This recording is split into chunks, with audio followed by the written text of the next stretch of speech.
हमारे चैनल को सब्सक्राइब करें और बेल आइकन दबाएं। सागर, दीपिका, आज से पहले मैंने इससे भद्दा मजाक कभी नहीं सुना। अनिशा, ये मजाक नहीं, सच्चाई। और तुम इसे जितना जल्दी स्वीकार कर लो वही तुम्हारे लिए अच्छा होगा। नहीं, मैं तुम दोनों को ऐसा कदम नहीं उठाने दूंगी। तुम बेवजह परेशान हो रही हो अनिशा। हम जो कुछ भी कर रहे हैं उसमें हम सबका फायदा है और तुम्हारा भी। सागर, नुकसान और फायदे से पहले सही और गलत के बारे में भी सोचना चाहिए। बस अनिशा, ये नैतिक विज्ञान का लेक्चर देके हमें बोर करना बंद करो। और तुम्हारा ये लेक्चर सुन के हम लोग अपना फैसला नहीं बदलेंगे। देख लेना, तुम दोनों बहुत पछताओगे। ओ नो, ये गाड़ी तो हमारी तरफ आ रही है। अब क्या करें?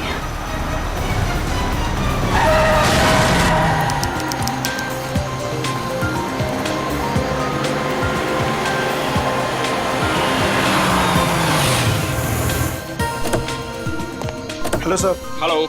Hello ma'am. सागर, क्या तुम मीर को अकेले ऊपर तक लेके जा पाओगे? पहले भी कई बार लेके गया हूँ। शराब पीने के बाद हमेशा ड्रामे करता है। ठीक है, तो मैं सोने जा रही हूँ, मुझे बहुत जोर की नींद आ रही है। अच्छा सुनो, सुबह जल्दी उठ के शादी में जाना है। Okay, good night. Good night. सुबह जल्दी मिलते हैं। सुनो, जल्दी आना, हमेशा की तरह लेट मत करना। ओके। सर, आपकी कुछ मदद करें? एक व्हील चेयर ले आओ। व्हीलचेयर की क्या जरूरत है सर? हम दोनों इन्हें ऊपर ले जाते हैं। आपका कमरा नंबर 303 है ना? जितना बोला उतना करो ना। माफ करें सर, अभी लाए।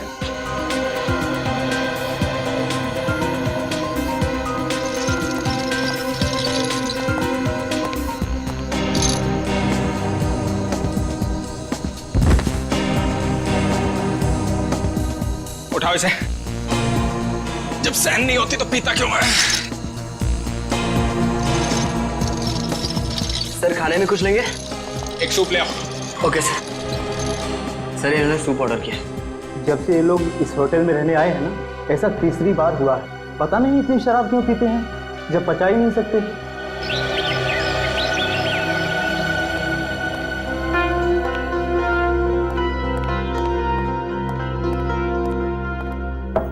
अगर साहब, मीर साहब, सर रूम सर्विस।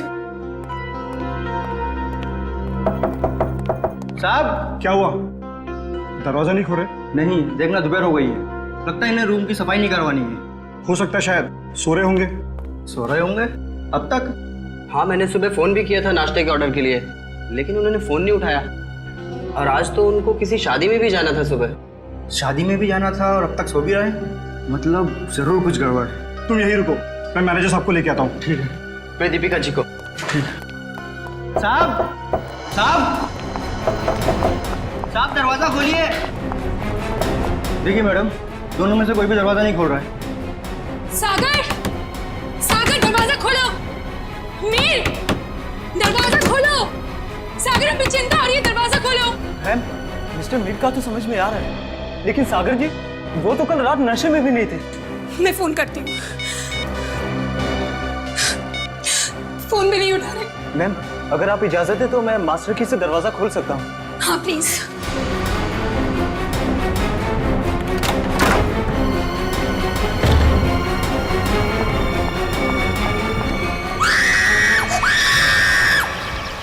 नील, तुम सोच भी नहीं सकते मैं इन छुट्टियों को लेकर कितनी उत्सुक हूँ। आखिरकार तुम्हारे ऑफिस वाले और मेरे ऑफिस वाले राजी हो ही गए और हमें एक हफ्ते की छुट्टी दे दी। भाई समझ में नहीं आता कि इंसान अगर दिन में 14 घंटे काम करेगा तो भाई अपनी खूबसूरत बीवी के साथ वक्त कब बिताएगा? नहीं नील, तुम अपनी आंखें सड़क पर रखो। तुम जानते हो ना, तुम जब भी गाड़ी चलाते हो मुझे कितना डर लगता है। अरे तुम बेवजह घबरा रही हो। हाँ? अरे वो देखो, वो क्या है? वहाँ कोई लड़की जख्मी पड़ी है। देखो देखो। नील, हमें उसकी मदद करनी चाहिए। हाँ। सुनिए, सुनिए, आंखें खोलिए।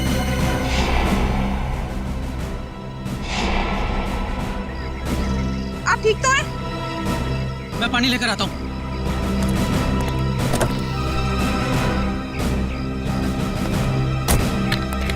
ये लो। पानी पीजिए। आंखें खोलिए। सुनिए, आप ठीक तो हैं? सीआईडी?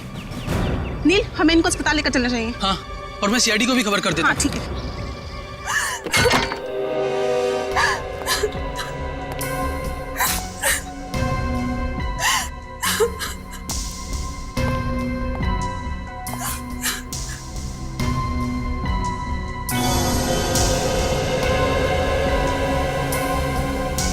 एसी भी ऑन है और खिड़की भी खुली है। आप लोगों में से किसी ने यहाँ किसी चीज को हाथ तो नहीं लगाया? नहीं सर, मैंने बस नब्ज देखी और आपको फोन करके बुला लिया। मुझे तो यकीन ही नहीं हो रहा है कि सागर और मीर नहीं रहे। कल रात तक तो अच्छे भले थे दोनों।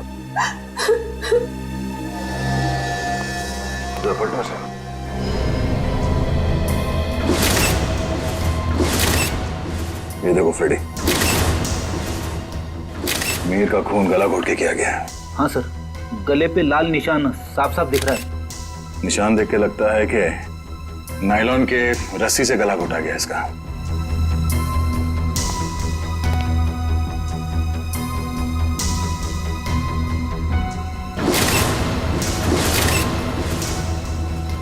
कमाल है, सागर के शरीर पे कहीं भी चोट या जख्म का कोई निशान नहीं है। सर, हो सकता है कि सिर्फ मीर का खून हुआ हो और सागर अपने आप मर गया हो, दिल का दौरा पड़ने की वजह से या फिर और कोई बीमारी की वजह से। नहीं सर, सागर को ऐसी कोई बीमारी नहीं थी। आप चाहे तो मैं आपको उसकी मेडिकल रिपोर्ट दिखा सकती हूँ। मेडिकल रिपोर्ट तो हम देख ही लेंगे। वैसे आप है कौन? मैं दीपिका, सागर और मीर की चचेरी बहन। सर, हम लोग यहाँ शादी में आए थे। और ये शादी कब है? सर, आज सुबह ही थी। कल रात देर से सोने की वजह से सुबह मेरी आंख ही नहीं खुली। और रात को इन दोनों की मौत हो गई। आप लोगों में से आखिरी बार किसने देखा था इन्हें? सर, मैंने देखा था। कल मिस्टर मीर बहुत ज्यादा शराब पी लिए थे और होश में नहीं थे सर। तब मिस्टर सागर इन्हें होटल में लेकर आए थे, तब देखा था सर। क्या मीर अक्सर शराब पीता था? हाँ सर, मीर बहुत ज्यादा शराब पीता था और शराब इससे बर्दाश्त नहीं होती थी। उसके बाद किसी ने देखा इन्हें? हो सकता है कोई कमरे में आया हो रूम सर्विस के लिए या किसी और काम के लिए। हाँ सर, मैं आया था रूम में सूप लेकर। उस वक्त मीर साहब बिस्तर पर लेटे हुए थे और सागर साहब टीवी देख रहे थे। उस वक्त टाइम क्या हुआ था? करीब 12:30 बजे। 12:30 बजे, मतलब उसके बाद इस कमरे का दरवाजा खुला नहीं है। आप लोगों ने आधे घंटे पहले दूसरी चाबी से दरवाजा खोला, राइट? जी सर। इसका मतलब है कोई और आया था यहाँ इस कमरे में, कोई तीसरा आदमी, शायद इस खिड़की से। ये नामुमकिन है सर। हमारे सिक्योरिटी गार्ड हर वक्त नीचे पहरा देते रहते हैं, तो कोई खिड़की से कैसे आ सकता है? कोई गेस्ट आया था इनसे मिलने के लिए? नहीं, कोई गेस्ट अंदर नहीं आया, कोई खिड़की से अंदर नहीं आया। इसका मतलब है खून होटल के स्टाफ में से किसी ने किया है, ठीक उसी तरीके से। और शायद वो इस दरवाजे से ही अंदर आया, दूसरे चाबी से ये कमरे का दरवाजा खोला गया। सर, ये आप क्या कह रहे हैं सर? भला हम अपने कस्टमर का खून क्यों करेंगे? शायद लूटने के इरादे से। रेडी पंकज, कमरे की अच्छी तरह से तलाशी लो। सर, रात को 2 बजे तक तो कॉरिडोर में मैं फोन पे बात कर रहा था। मैंने तो किसी को इनके कमरे में आते हुए नहीं देखा। आपका कमरा कौन सा है? सर, वो 304।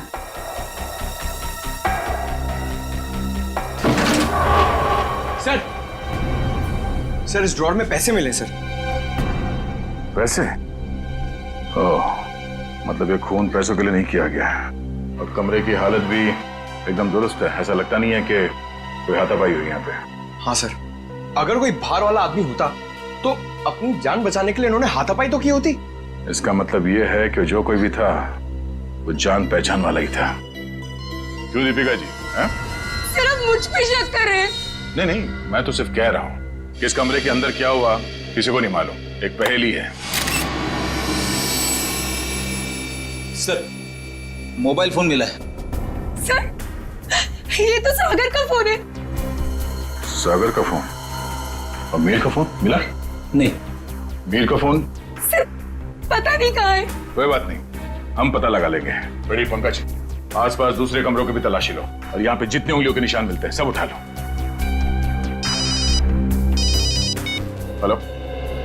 हाँ, क्या? कहाँ पे? एक्सक्यूज मी, ये वार्ड नंबर 3 का है? उस तरफ। इस तरफ? आप लोग सीआईडी से हैं? जी हाँ, नील आप ही हैं? जी। आप ही ने हमारे सीनियर इंस्पेक्टर मिस्टर दया को फोन किया था। एक मरीज को हमारी जरूरत है। हाँ सर, वो एक लड़की है, वो मुझे और मेरी पत्नी को मरुआ रोड पे एक खाई के पास घायल अवस्था में मिली थी। घायल अवस्था में? जी हाँ सर, ऐसा लगता है जैसे किसी ने उन्हें जानबूझकर खाई में फेंक दिया था। उन्हें देख सकते हैं कहाँ है वो? हाँ, आइए सर। प्लीज। रेखा, ये लोग सीआईडी से हैं। अच्छा ये बताइए कि इनके पास से आप लोगों को कुछ मिला क्या? जी सर, सर इनके पास से हमें ये लाइसेंस मिला है। और सर ये मोबाइल भी मिला है। अनीशा, सर हमने सोचा कि इनके घर वालों को फोन करके खबर कर दें, तो हमने इन्हीं के फोन से कुछ लोगों को फोन किया, लेकिन किसी ने भी फोन नहीं उठाया। किसी ने भी फोन नहीं उठाया? हाँ सर। दीपिका, सागर, मीर। अरे सर, ये तो वही लोग हैं। इन सबको फोन किया था तुमने? जी हाँ सर, इनके फोन लिस्ट में इनकी सबसे ज्यादा बात इन्हीं लोगों से हुई थी, इसलिए। ठीक है, इनकी जान बचाने का बहुत बहुत शुक्रिया। आप लोगों की जरूरत पड़ेगी तो हम आपको इन्फॉर्म करेंगे। फिलहाल आप लोग जा सकते हैं। Thank you.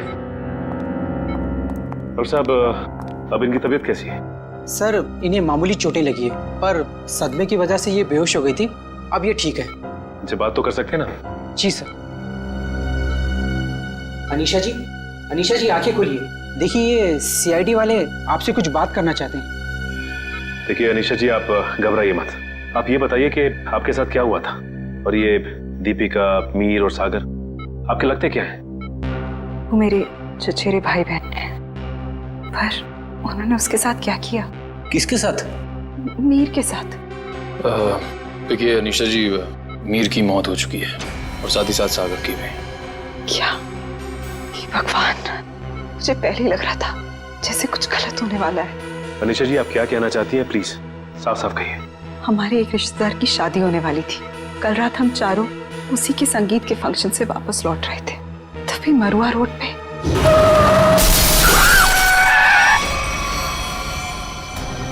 तुम दोनों ठीक तो हो ना? हाँ, हम ठीक हैं। घबराओ मत, ये हमारा ही प्लान था। क्या? चलो।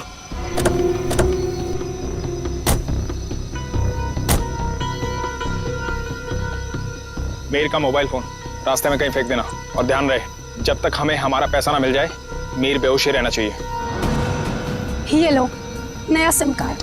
मीर के परिवार वालों से फिरौती की मांग इसी नंबर से करनी है। और हाँ, हमें फोन मत करना, वक्त आने पर हम लोग खुद कांटेक्ट करेंगे। नहीं, मैं तुम दोनों को ऐसा कुछ नहीं करने दूंगी। मीर हमारा चचेरा भाई है। अनीशा, तुम हमारे प्लान में दखल अंदाजी मत करो, वरना क्या? मीर को हम बाद में खुद देख लेंगे, पहले तुम इसको ठिकाने लगाओ। ये क्या कर रही हो तुम मेरे साथ? दीपिका, तुम मेरे साथ ऐसा कैसे कर सकती हो?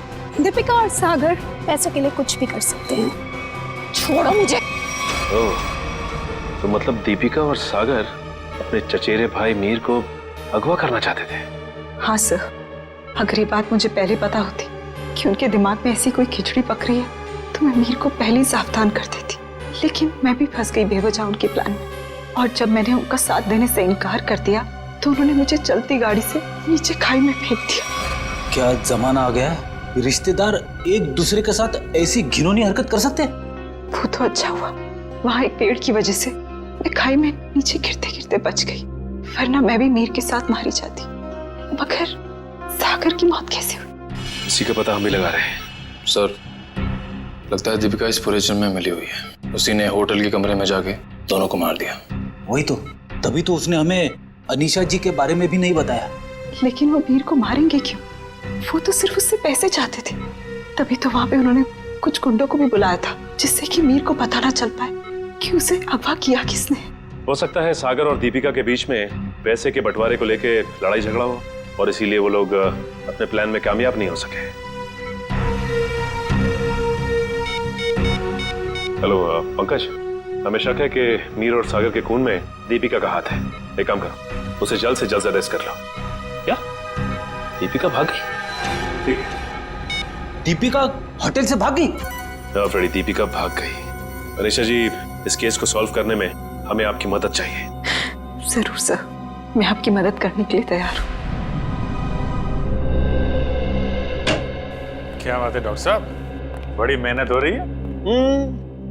आपकी डॉक्टर तारिका, वो तो चली गई छुट्टी लेकर के, और दो लाशों का बोझ मेरे कंधों पर। अरे सर, तारिका जी को थोड़ी ना मालूम था कि ऐसा केस आने वाला है, और वैसे भी उन्होंने पहले से आपसे छुट्टी ली थी, और सारी टिकट वगैरह पहले से ही बुक हो चुकी थी। हाँ सर, अभिजीत ने खुद लाइन में लगकर टिकट की बुकिंग करवाई थी तारिका जी के लिए। हाँ। है ना? अरे यार, ये राज की बातें तू सबके सामने हाँ साळुंखे, अब तक तो तूने मेरे होनर ऑफिसर्स को बता ही दिया होगा कि मौत हुई कैसे। बस आपके ये होनहार ऑफिसर, इन्हें किसी और चीज से फुर्सत मिले तो लाश की बात करें ना। देखिए सर, हम लोग यहाँ सिर्फ लाश की बातें ही करने आए हैं। Oh really? जी बताइए बताइए। बस इस मीर की मौत हुई है गला दबाने की वजह से। किसी ने बहुत ही होशियारी के साथ इसकी जैगुलर वेन को दबा दिया और तोड़ दिया, और ये काम किसी एक्सपर्ट का है। वो अच्छी तरह से जानता है कि गले के कौन से हिस्से को दबाने से जल्दी से मौत हो जाएगी। मीर ने शराब भी पी रखी थी ना? शराब भी पी रखी थी, और मीर के खून में मुझे एक ड्रग मिली, डोडीन नाम की ड्रग, जो इंसान को बहुत गहरी नींद में सुला देती है। जब इस मीर का खून हो रहा होगा ना, इसे पता भी नहीं चला होगा। ये मीर होटल जाने से पहले संगीत के फंक्शन में गया था, शायद वहीं किसी ने इसे ये ड्रग दी होगी। नहीं, मीर की मौत हुई कब? मीर की मौत हुई है लगभग 16 घंटे पहले। 16 घंटे पहले?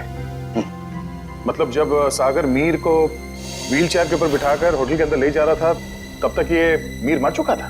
बिल्कुल दया। इनफैक्ट सागर मीर को नहीं, मीर की लाश को कमरे में ले जा रहा था। तो फिर सागर की मौत कब हुई? सागर की मौत हुई है मीर की मौत के ठीक 12 घंटे के बाद, और सागर की बॉडी पर कहीं किसी किस्म की चोट के निशान नहीं। तो फिर इसकी मौत हुई कैसे साळुंखे? इसकी मौत हुई है सफोकेशन की वजह से। किसी वजह से इसका दम घुट गया, ऑक्सीजन ने इसके फेफड़ों में जाना बंद कर दिया, और इसी वजह से सागर की मौत हो गई। पर सर, सागर का दम घुटा कैसे? ये पता लगाना भी बाकी है, लेकिन हाँ, फिलहाल मैं आप लोगों को एक बहुत अहम सुराग दे सकता हूँ। क्या क्या सुराग? एक मिनट।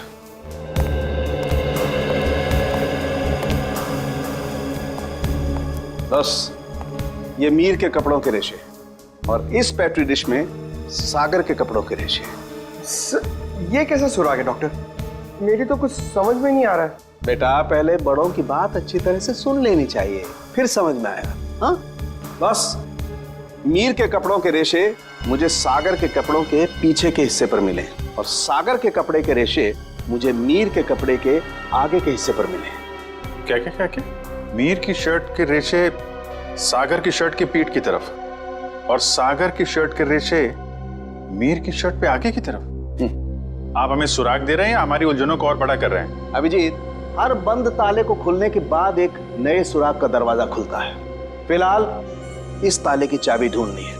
ये पता लगाना है कि इन दोनों के कपड़ों के रेशे एक दूसरे के कपड़ों पर आए तो आए कैसे। पता लगा लेंगे साळुंखे। जब तूने इतना सब पता लगा लिया है तो फिर इसके आगे का हम पता लगा ही लेंगे।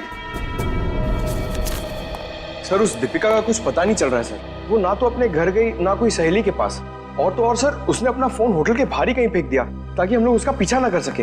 इसका एक ही मतलब हो सकता है कि दीपिका का कोई ना कोई संबंध जरूर है मीर के खून के साथ, इसीलिए तो वो गायब हो गई। सर, अगर ऐसी बात है तो दीपिका को पहले ही गायब हो जाना चाहिए था। वो हमसे मिली क्यों? शायद उसे ये पता नहीं था कि सागर की भी मौत हो जाएगी, और जैसे सागर की मौत हो गई, सारी बाजी पलट गई। और फिर अनीशा ने भी तो ये कहा था ना। हाँ सर, अनीशा को भी मालूम नहीं है दीपिका कहाँ जा सकती है, और मीर को संगीत समारोह में ड्रग किसने दिया ये भी वो नहीं जानती। सो लगता है सागर और दीपिका के मिली भगत में ये बेचारी अनीशा बेवजह फंस गई है। सर, हाँ सर, सागर के फोन रिकॉर्ड्स मिल गए, लेकिन रिकॉर्ड्स में एक बहुत अजीब बात है। क्या? सर, यही कि कल रात से लेकर आज सुबह 6 बजे तक सागर को मीर के नंबर से कॉल्स आए हैं। मीर? ये कैसे हो सकता है सर? मीर तो मर चुका है, फिर उसका नंबर कौन यूज कर रहा है? सीधी बात है, अगर मीर मर चुका है तो फिर उसका फोन कौन इस्तेमाल कर सकता है? वो खून ही इस्तेमाल कर सकता है ना सागर को फोन करने के लिए। तभी मीर का फोन मिला नहीं हमें होटल के कमरे में से। शायद ये फोन दीपिका के पास ही है सर। ये देखो, सागर की मौत के कुछ ही मिनट पहले उसे एक अनजान नंबर से फोन आया था। अनजान नंबर से। अनजान नंबर? सर, फिर तो सागर की मौत का और इस अनजान नंबर वाले का कुछ ना कुछ संबंध तो है। पता लगाना पड़ेगा इन दोनों फोन्स के बारे में, मीर का फोन नंबर और फिर इस अनजान नंबर के बारे में।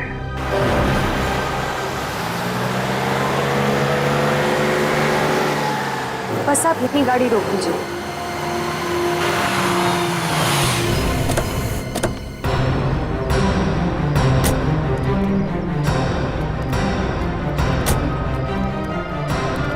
हाँ निशा, क्या ये वही जगह है?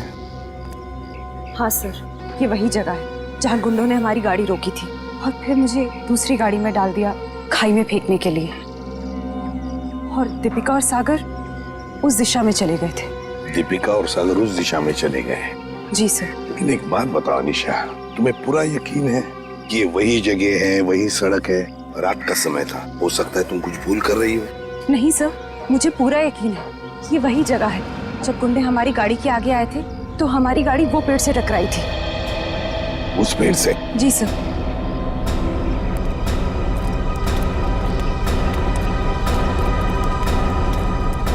सर, यहाँ पे गाड़ी के टायर के निशान भी हैं। हाँ, जैसे ब्रेक लगा है। सर, हाँ, यहाँ पे दूसरी गाड़ी भी थी, उसके टायर के भी निशान है यहाँ पे। हाँ, है तो सही, दूसरी गाड़ी के ही निशान है।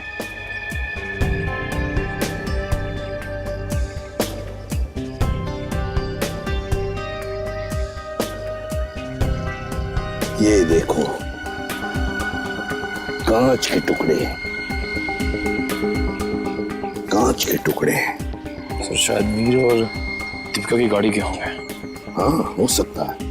लेकिन सर, उनकी गाड़ी जब होटल में आई थी तो सही सलामत थी। वही तो फ्रेडी, वही तो। जब उनकी गाड़ी होटल में आई थी तो बिल्कुल सही सलामत थी। जरूर गाड़ी की मरम्मत की गई होगी, क्योंकि जब हमने गाड़ी होटल पर देखी तो बिल्कुल वैसे के वैसे थी जैसे कुछ भी नहीं हुआ था उस गाड़ी को। ये कुछ और ही चक्कर है।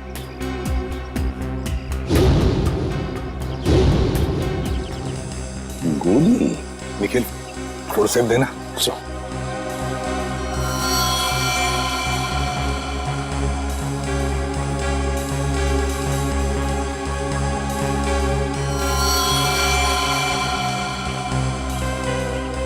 गोली चली है यहाँ पर। अनीशा, जब गुंडों के साथ मुठभेड़ हुई तब क्या किसी ने गोली चलाई थी या गोली चली थी? नहीं सर, मेरे सामने तो नहीं चलाई, पर हो सकता है मेरे जाने के बाद चली हो। तुम्हारे जाने के बाद? अनीशा के जाने के बाद गोली चली थी?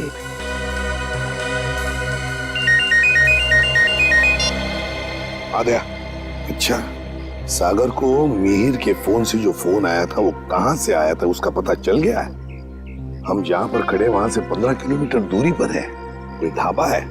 एक काम करो, डिटेल लोकेशन का एमएमएस भेज देना या एसएमएस भेज देना, ठीक है? Great work. सिस्टर, आप अनीशा को हॉस्पिटल ले जाना। निखिल, फोन करके दूसरी गाड़ी का इंतजाम करो। ढाबा।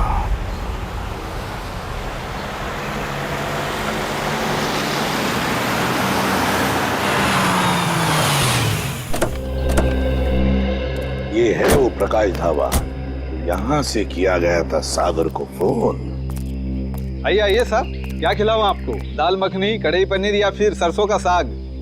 बस कर यार, और नाम मत लेना वरना मेरे चूहों में पेट दौड़ने लगेंगे। सॉरी सर, मेरे पेट में चूहे दौड़ने लगेंगे। तो अच्छी बात है ना साहब, हमारा धंधा और बढ़ेगा। देखो, हम यहाँ खाना खाने के लिए नहीं, तहकीकात करने के लिए आए हैं। हम लोग सीआईडी से हैं। सीआईडी? तू चुप रहे छोटू। साहब, हुआ क्या है? हमने तो कुछ नहीं किया। हाँ, वो तो पता लगा ही लेंगे। खैर, पहले ये बताओ, 14 तारीख की रात को क्या तुम्हारे यहाँ एक कस्टमर आया था जो रात भर तुम्हारे इस ढाबे पर ही था? रात भर? हाँ, रात भर 10 बजे से लेके 6 बजे तक। क्या वो रात भर फोन पे ही बात कर रहा था? साहब, ढाबे पे तो नहीं था, पर हाँ, सड़क के उस पार एक गाड़ी खड़ी थी जिसके अंदर एक आदमी बैठा था और वो किसी से फोन पे बात कर रहा था। तो क्या तुमने उसे अच्छी तरह से देखा? नहीं साहब, अंधेरा था, इसके लिए चेहरा नहीं देख पाया। अच्छा, क्या वो अकेली गाड़ी में था या उसके साथ कोई और भी था? उसके साथ ड्राइवर था साहब, वो 2-3 दफा चाय लेने आया, खुद के लिए और वो दूसरे आदमी के लिए भी। और हाँ साहब, उसने कैंची भी तो मांगी थी। हाँ। कैंची मांगी थी? वो किस लिए? क्या मालूम साहब, बड़ा ही अजीब था वो ड्राइवर। गाड़ी से उतरा, मिट्टी और पत्थर जमा करके फिर से गाड़ी में बैठ गया। क्या जमाना आ गया है सर, आजकल लोग सड़क पर से पत्थर और मिट्टी भी चुराने लगे। किसी और काम के लिए फ्रेडी, पत्थर और मिट्टी किसी और काम के लिए। क्या वो ड्राइवर भी फोन पे बात कर रहा था? नहीं साहब, जो पीछे बैठा था वही आदमी बात कर रहा था। ड्राइवर को तो तुमने अच्छी तरह से देखा है ना? हाँ। तो हमारे लिए उसका एक स्केच बनवाओ, ठीक है? हाँ।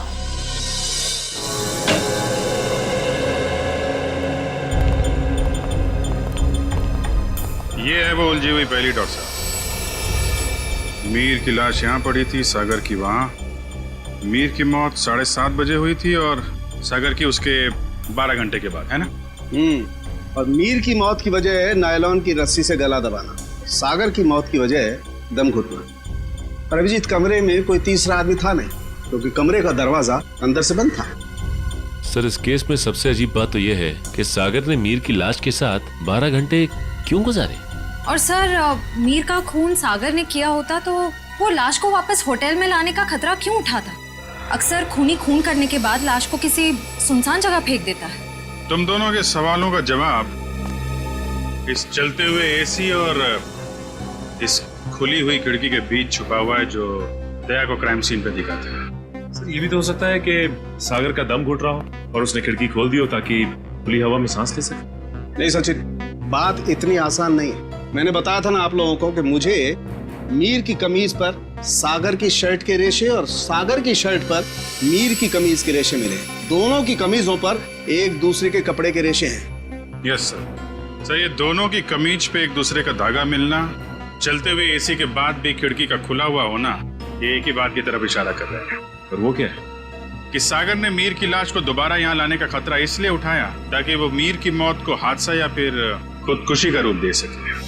यानी सर, सागर ने पहले लाश को उठाया और फिर खिड़की से बाहर फेंकने की कोशिश की।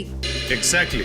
उसने सोचा होगा कि सबसे कह दूंगा कि शराब के नशे में मीर खिड़की के नीचे गिर गया, लेकिन इसके पहले कि वो अपने प्लान में कामयाब हो पाता, उसकी मौत हो।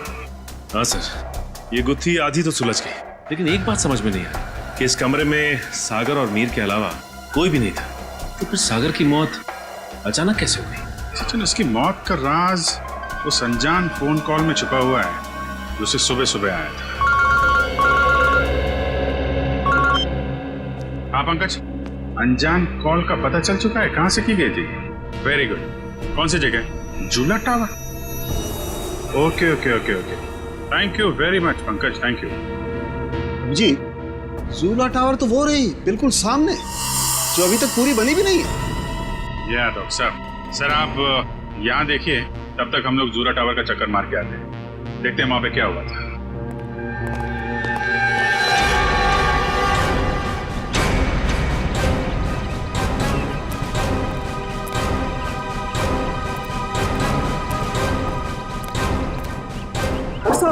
कौन है आप लोग?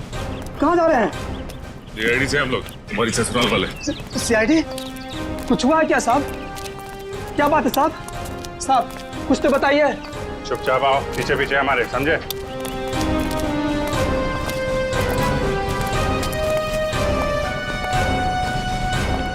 ये देखो, यहाँ से कमरा नंबर 303 बिल्कुल साफ साफ दिख रहा है। जरूर उस आदमी ने सागर को यहीं से फोन किया होगा। परसों रात तुम ही ड्यूटी पे थे यहाँ पे? हाँ साहब, मैं तो हर रात यहाँ ड्यूटी पर ही रहता हूँ। तो जरा ठीक से याद करके बताओ, परसों रात यहाँ पे कोई अजनबी आया था इस बिल्डिंग में? साहब कुछ कॉलेज के बच्चे थे, कह रहे थे किसी पिक्चर की शूटिंग करनी है। पिक्चर की शूटिंग? कौन सी पिक्चर, क्या बताया उन लोगों ने? उन्होंने कहा कोई छोटी सी पिक्चर की शूटिंग करनी है कॉलेज के एग्जाम के लिए। उन्होंने मुझे 15,000 रुपये दिए और तुमने उन्हें अनुमति दे दी यहाँ शूट करने की? जी, मुझे लगा मेरी और मेरे बच्चों की मदद भी हो जाएगी। और खूनी की भी। खूनी? हाँ खूनी। तुम ही बताओ, उन लोगों का नाम नंबर कुछ है तुम्हारे पास? नहीं साहब। अच्छा ये बताओ कि वो बच्चे आए कैसे? साहब वो लोग नीले रंग की गाड़ी में आए थे। नीली गाड़ी? गाड़ी का नंबर क्या? गाड़ी का नंबर याद नहीं, बहुत अंधेरा था। अच्छी चौकीदारी कर रहे हो, उनका नाम पता तक नहीं लिया तुमने, सिर्फ गाड़ी का रंग याद है बस। गलती हो गई साहब। पर हाँ साहब, एक बात है जो शायद आपको कुछ काम आ जाए। क्या बात? साहब वो लोग उस कैमरे की बात कर रहे थे जो आपने साथ लेकर के आए थे। कह रहे थे महंगा है, संभाल के रखना, भाड़ा देना है। भाड़े का कैमरा? सर श्रेय और पंकज लगे हुए हैं कि स्टूडेंट्स ने फिल्म का कैमरा कहां से किराए पे लिया था। गुड। और दया, ड्राइवर का स्केच बन गया?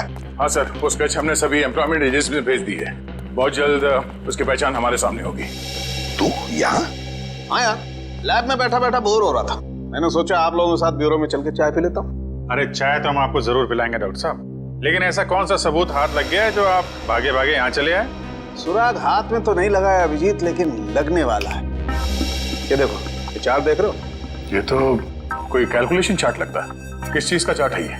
बॉस, ये मीर और सागर की मौत का कैलकुलेशन चार्ट है। अगर मेरी कैलकुलेशन सही निकल गई ना, तो इस सागर के दम घुटने का राज यूं पता चल जाएगा, यूं। सर आइए। सर ये मिस्टर सोहन है, उन कॉलेज स्टूडेंट्स को कैमरा किराए पे इन्होंने ही दिया था। कौन से कॉलेज के स्टूडेंट्स थे वो? Sir QR institute of medical science and research centre. ये मेडिकल कॉलेज के बच्चों को फिल्म मेकिंग में कहां से इंटरेस्ट होने लगा? कितने लोग आए थे? सर 4 स्टूडेंट्स थे। 4 लोग? तो उनमें से किसी ने तो अपना नाम बताया होगा। हाँ सर, एक लड़के ने अपना नाम और नंबर दिया था। क्या नाम है उसका? सुनील। सर नंबर बंद आ रहा है उसका, रास्ते भर ट्राई कर रहा था मैं। जरूर इस मेडिकल स्टूडेंट में से कोई है जो इन दोनों पर नजर रख रहा था, मीर और सागर पर। हाँ सर, और सुबह जिस प्राइवेट नंबर से सागर को फोन आया था वो भी इनमें से किसी ने किया होगा। बस इस मेडिकल कॉलेज में जाकर इन स्टूडेंट्स से मिलो, जरूर कोई ना कोई सुराग तो मिलेगा ही मिलेगा। हेलो, ड्राइवर का पता चल गया? कहाँ रहता है वो?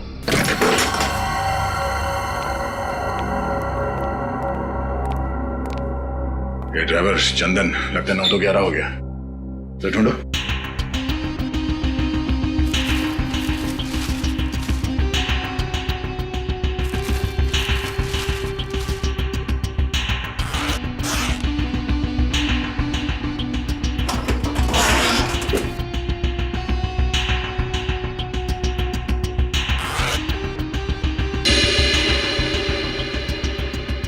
पंकज, पैसों का बैग तो यहीं पे है।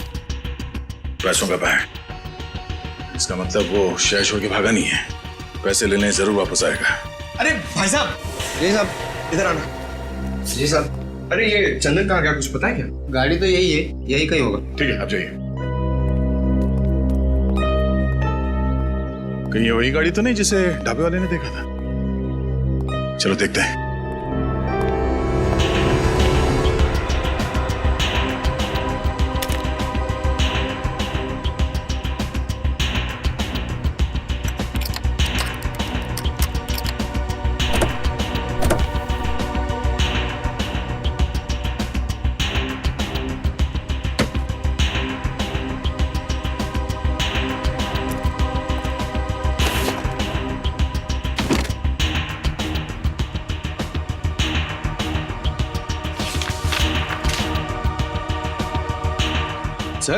सर ये गाड़ी दीपिका की है, ये देखिए पेपर।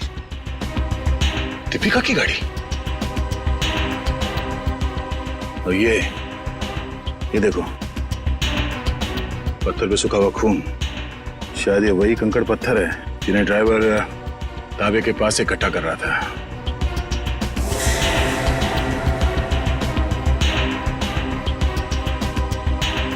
और ये कैंची भी किस चीज के लिए इस्तेमाल किया होगा उसने?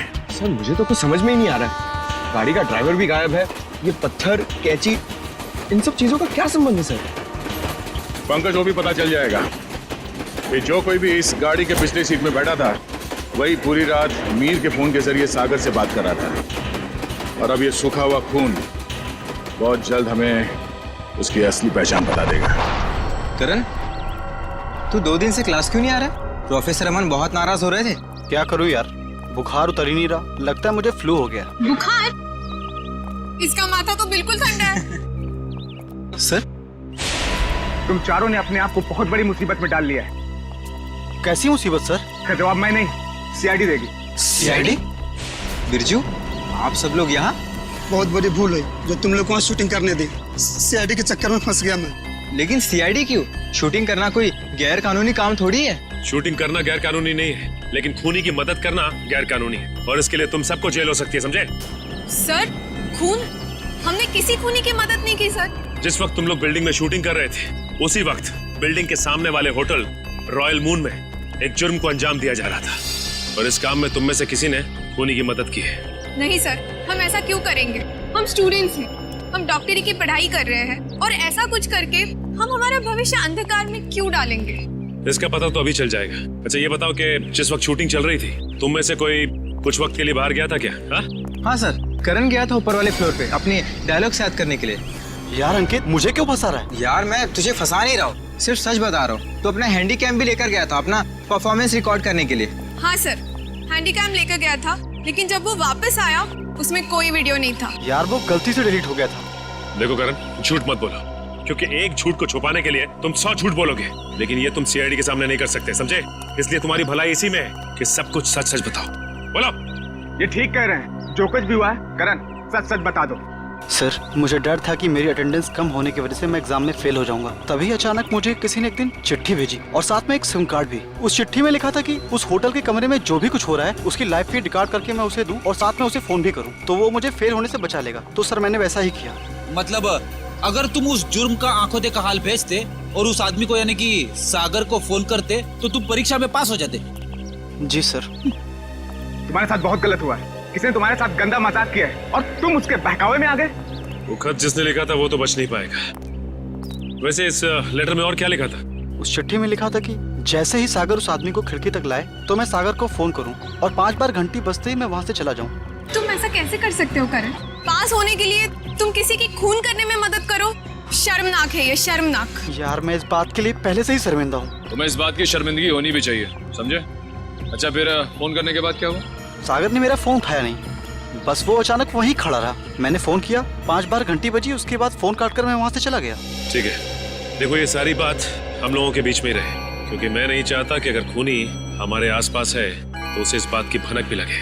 मैं समझ सकता हूँ सर। और करण तुम्हें हमारे साथ चलना होगा होटल रॉयल मून में, जहाँ क्राइम हुआ है।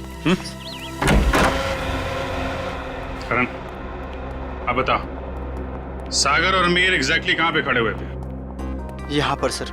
मीर सागर के कंधों पर झूल रहा था। और तुमने सुबह 6 बजे के करीब उनको फोन किया? जी सर। करण ये समझो कि तुम सागर हो और इंस्पेक्टर सचिन मीर है। ठीक से याद करके बताओ कि सागर ने मीर को कैसे उठा रखा?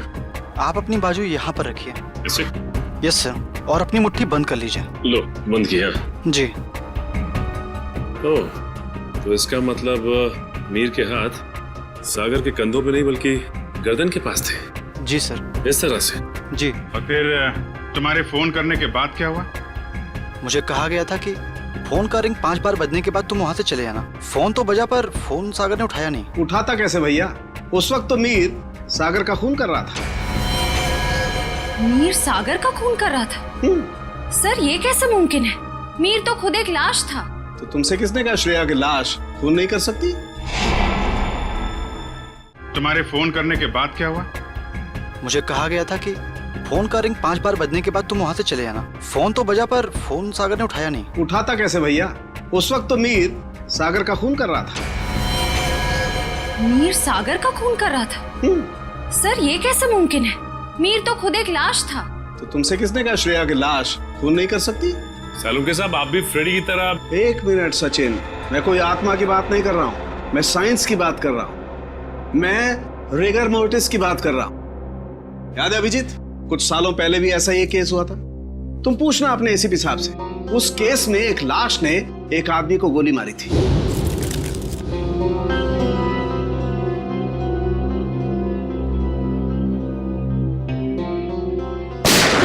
मैं भी यही सोचा था डॉक्टर साहब। अब इसे संयोग कहिए या बुरे काम का बुरा नतीजा, जिस वक्त सागर मीर की लाश को नीचे फेंकने वाला था, रिगर मोर्टिस सेट हो रहा था। उसने सागर के गर्दन को जकड़ा और दम घुटने की वजह से सागर की मौत हो गई। एग्जैक्टली हुआ कुछ ऐसा होगा, सागर कमरे में आया और किसी के फोन का इंतजार करने लगा, जो उसे बताने वाला था कि उसे एग्जैक्टली करना क्या है।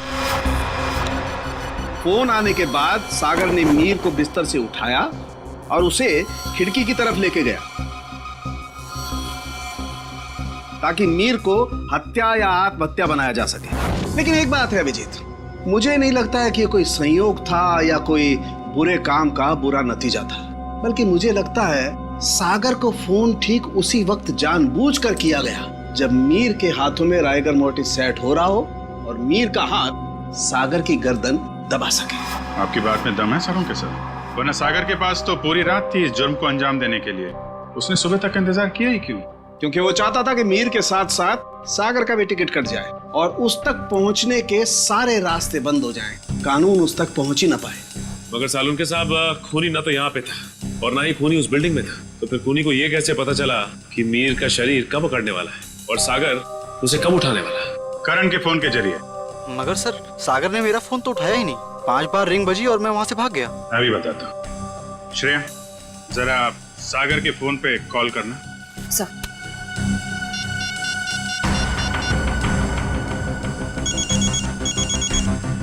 ठीक है। सचिन, अब जरा तुम कॉल करना।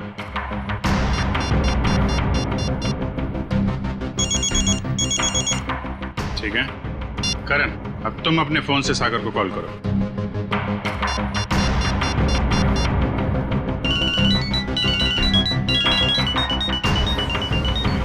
ये क्या सर, मेरे फोन करने पर अलग तरह की रिंग बजी?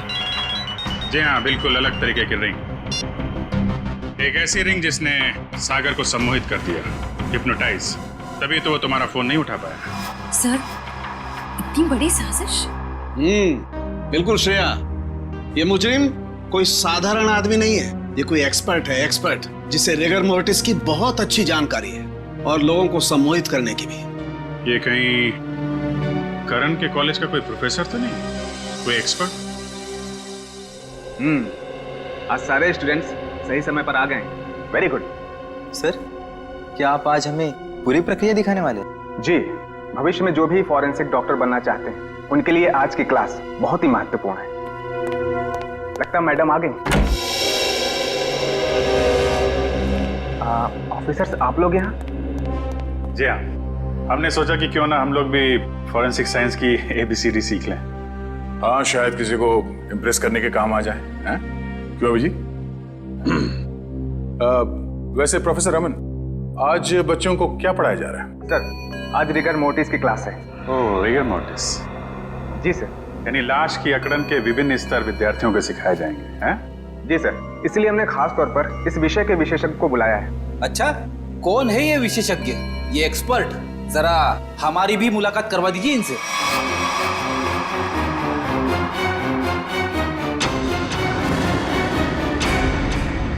अरे फ्रेडी, विशेषज्ञ को नहीं पहचाना तुमने? हैं? प्रोफेसर अनीशा, जरा इनका खिला खिला चेहरा देखिए। ऐसी मुस्कान है इनके चेहरे पे जैसे मुजरिमों को तब होती है जब उन्हें गलतफहमी हो जाती है कि वो CID से बच गया। क्यों? ये कैसी बातें कर रहे हैं आप? वैसे खून की प्लानिंग तो वाकई बहुत सोच समझ के की थी आपने, मगर एक गलती कर दी, CID को हल्के में आंक लिया। क्या बकवास कर रहे हैं आप लोग? मैंने कोई खून नहीं किया है, मैं तो खुद घायल हूँ। उन्होंने मुझे खाई में फेंक दिया था। क्या भूल गए हैं आप लोग? हम कुछ नहीं भूले, शायद आपकी याददाश्त कमजोर है। क्या मतलब? मतलब यह कि आपको खाई में फेंका नहीं गया था, आप खुद उतरी थी वहां पे। आपके शरीर पे ये जो जख्म है, चोट के निशान है, ये खुद आपने बनाए हैं। क्या सबूत है ये निशान मैंने बनाए हैं? वैसे हम जानते हैं कि फॉरेंसिक डॉक्टर होने का फायदा उठाकर आपने इस केस में ज्यादा सुराग नहीं छोड़े, पर उस कार को साफ करना भूल गई आप। पत्थर पे जो खून मिला है और कैंची पे जो उंगलियों के निशान है वो आपके हैं अलीशा जी। हमारे पास काफी सबूत हैं आपको अदालत में खूनी साबित करने के लिए। बाहर जाने के सभी दरवाजे बंद हो चुके हैं अमीशा जी, अब सिर्फ जेल का दरवाजा आपका इंतजार कर रहा है। अब बताइए क्यों किया आपने ये सब? दीपिका और सागर ने प्लान बनाया था, मीर को किडनैप कर लेंगे और बदले में उसके ट्रस्ट से ढेर सारा पैसा मांगेंगे। उन्हें नहीं पता था कि मुझे उनके प्लान के बारे में सब कुछ पता लग गया है और बदले में उनके खिलाफ में एक और प्लान बना रही थी जो उनके प्लान से कई ज्यादा खतरनाक था। और उस ड्राइवर और दीपिका का क्या किया तुमने? दोनों को मारकर जंगल में फेंक दिया नीलगंज के। शर्म आनी चाहिए तुम्हें। एक फॉरेंसिक डॉक्टर का फर्ज होता है कि वो समाज से जुर्म को मिटाने में कानून का साथ दे, खूनियों को पकड़ने में मदद करे, लेकिन तुमने अपनी शिक्षा का गलत इस्तेमाल किया है, खुद एक अपराधी बन गई। ऐसे घिनौने अपराध की सिर्फ एक ही सजा है, फांसी। For more updates, subscribe to our channel, click the show links and enjoy watching the videos.